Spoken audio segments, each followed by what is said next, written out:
After facing a massive backlash from our Tamil brothers and sisters and from all brothers and sisters from our country, India, Bharat, Tamil Nadu Chief Minister Thru M.K. Stalin has conveniently given out a statement saying that nobody in DMK should talk about Sanatana Dharma any further, as BJP is trying to twist their comments for political gains. Now we all know the coordinated attack by the I.N.D.I alliance for the last 2 years is a part of a larger conspiracy to eliminate Sanatana Dharma, the great Dharma of Hinduism, from our holy land. Essentially the group, the bloc called I.N.D.I alliance, we all know have joined together only for their selfish gains and for their petty political reasons. That is why today they were forced to cancel their joint rally in Madhya Pradesh because people of country had read through their design. And for some of our friends who are still wondering whether their attack on Sanatana Dharma is a part of a larger conspiracy and design, I would like to place certain things in front of you. In April 2021, senior Congress leader from Tamil Nadu, P. Chidambaram, called Sanatana Dharma toxic. Later in July 2022, the whole country went in outrage after the Trinamool Congress MP, Mahua Moitra, called Ma Kali as a meat-eating and alcohol-drinking goddess. Then later when Mr. Rahul Gandhi started his Bharat Jodo Yatra from Tamil Nadu, from Kanyakumari, he had a lot of people who gave him company, undesirable characters. One such character was Pastor George Ponnaya. In the video, it was seen him explaining to Mr. Rahul Gandhi that Jesus Christ is a true God, unlike the goddess Shakti. So all these things, they kept experimenting for some time because they're very clear with their political design that they're desperate to win elections 2024 because all of them were united on a single common thread, their hatred for our beloved Prime Minister, Honorable Narendra Modi ji. Later, when Mr. Rahul Gandhi ji ended his Bharat Jodo Yatra in Haryana in 2023, in his last speech he said, Pandavas had the support of all religions, as if there were many religions in India at that point of time and everybody supported Pandavas, just like their ill-informed political speech now. Then if you look at their alliance partners across our country, a senior Samajwadi Party leader, Swami Prasad Maurya, he called after the Sanatana Dharma controversy arose, he called Hinduism as a hoax. He said Hindu as a religion is founded only to trap our Dalit brothers and tribal brothers and sisters. Then they still did not stop. The Bihar Education Minister and a senior RJD leader, Chandrasekhar ji, went one step further by calling the Ramcharitra Manas in a very bad language and in a very distasteful comment. Continuously, each leader, starting from Karnataka, within Tamil Nadu, wherever the I.N.D.I alliance is there, either as a ruling party or as an opposition, they were competing among each other to insult the great Hindu religion, trying to see who can come number one. Now, all of us tend to believe, looking at what has happened, suddenly the DMK raking up abolition of Sanatana Dharma in Tamil Nadu, trying to experiment whether it will work. Within 6 days, the Chief Minister of Tamil Nadu trying to pull back by calling for a truce and asking the DMK cadres not to talk about Sanatana Dharma. All of us wonder whether the conspiracy was hatched in the last I.N.D.I alliance meeting in Mumbai, where all the leaders have taken a very coordinated stand. They felt this is the way forward to win elections. Now we all have to understand, our country, Bharat, is going through a greatest transition that we are seeing in the last many years. This transition is going to propel our country to great height, not only economically, not only spiritually, not only culturally, but reviving our great glory of Sanatana Dharma back. Sanatana Dharma, by its very nature, we all know, is all encompassing. It takes everybody together. It doesn't discriminate between persons. But all the leaders from the I.N.D.I alliance are hell-bent on discrimination, hell-bent on sowing the seeds of hatred, hell-bent on making sure they can create enough fault lines in our country in which healing doesn't take place in the next many decades, in which all of these fault lines can be cultivated for political gains. It's time all of us see through their evil design and reject the I.N.D.I alliance as a bloc. And for many leaders in the I.N.D.I alliance, I don't know, they take inspiration from Tamil Nadu, the leaders from DMK and some other leaders within our state for attacking Sanatana Dharma. So the voice from Tamil Nadu is the loudest among all the leaders across India within the I.N.D.I alliance. Now we keep consistently talking about how the Dravidian model of governance and basically the DMK as a party has only portrayed caste division, has only sowed caste hatred in Tamil Nadu.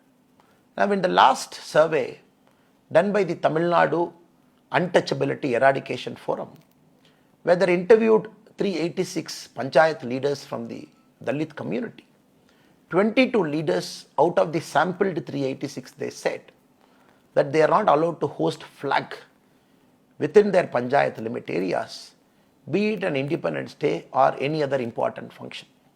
And this is the state.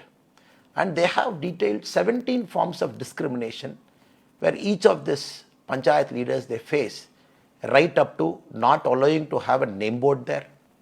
When they conduct a Gram Sabha meeting, the non-Dalits not participating, so and so and so, 17 more reasons were listed.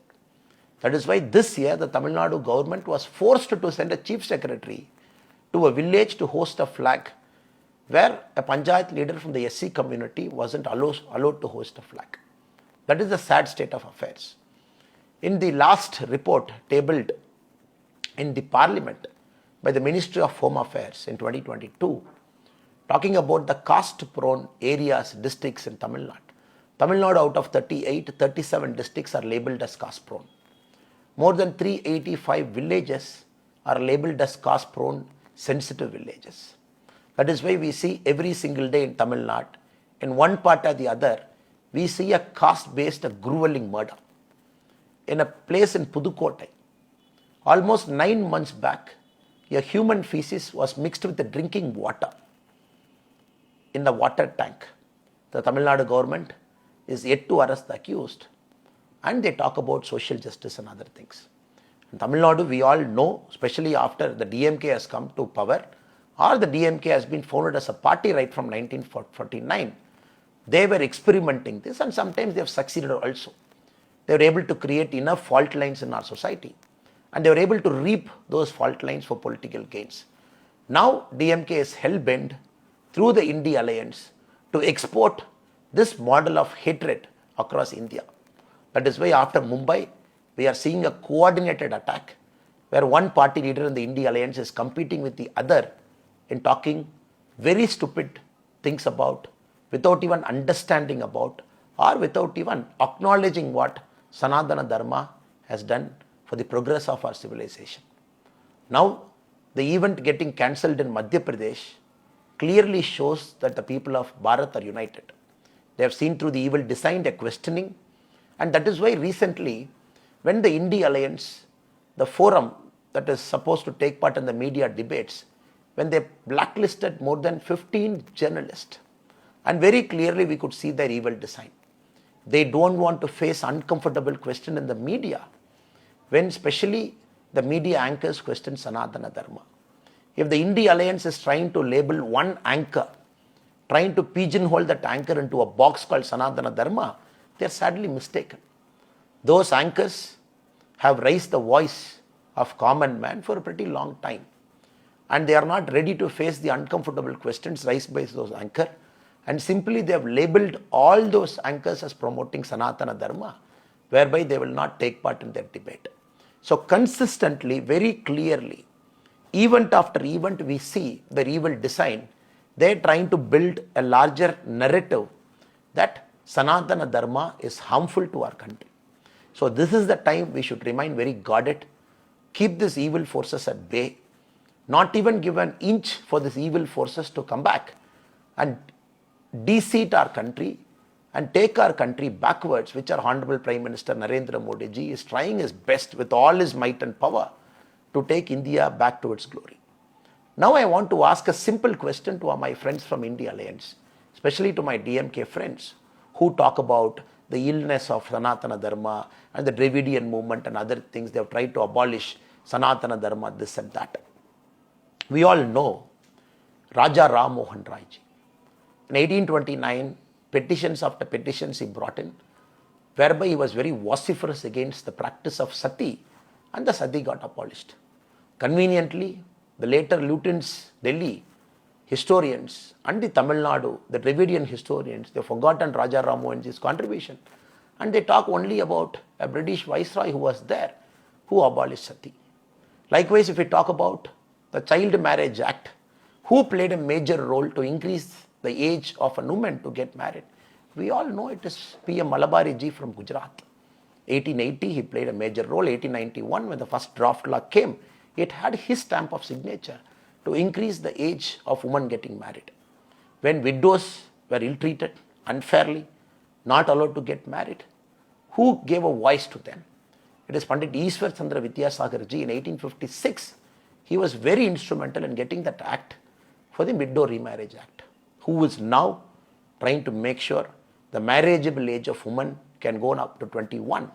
It is our BJP government and our Honorable Prime Minister Narendra Modi ji. Are these people not Sanatanis? Are these people don't practice Sanatana Dharma?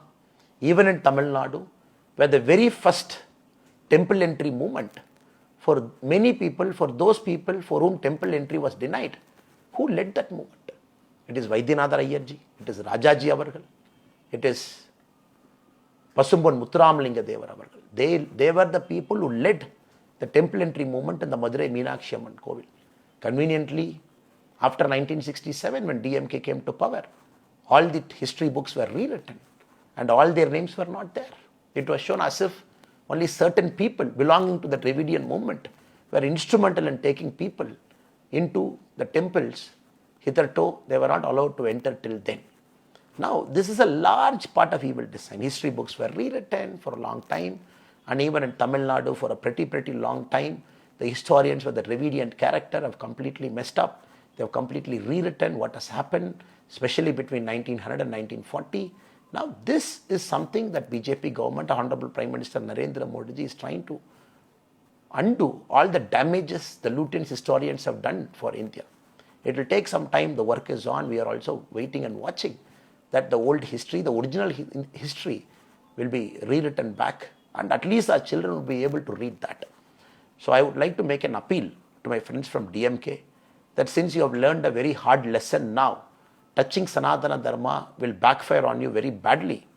I request you, advise your I.N.D.I Alliance partners also, that if you have this evil design to take Sanatana Dharma as a pole plank, you will see the greatest defeat that any alliance or any single party has faced in democracy, that your alliance, I.N.D.I Alliance, will 100% face in 2024.